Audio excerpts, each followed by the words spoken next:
நம்ம தளபதி 69 படம் ஜனநாயகன் இந்த படத்தை வந்து ஜனவரி 2026 9th டேட்டுக்கு வந்து ரிலீஸ் பண்ணுறதா அஃபிஷியலாக அனௌன்ஸ் பண்ணிட்டாங்க. இப்போ இதுதான் சோஷியல் மீடியாவில் செம்ம ட்ரெண்டாகவும் வைரலாகவும் போயிட்டு இருக்கு.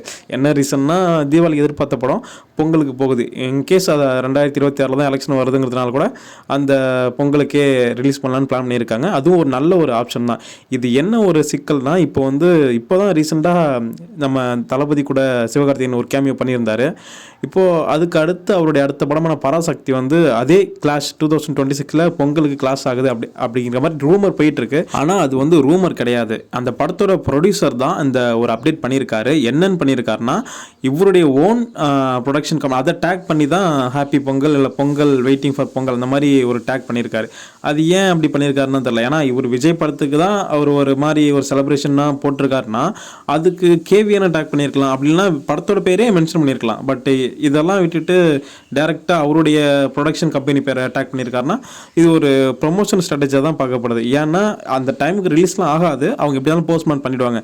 இப்போது இது ஒரு கான்ட்ரவர்சி ஆச்சுன்னா அது மூலிமா கொஞ்சம் பப்ளிசிட்டி, அதாவது பப்ளிசிட்டிங்கிறத விட ஒரு ப்ரொமோஷனாக பார்க்கலாம். அந்த ஒரு மைண்ட் செட்டில் தான் கண்டிப்பாக போட்டிருப்பார் நம்புகிறோம். ஏன்னா கண்டிப்பாக விஜய் படத்தோட கிளாஷ் வராது.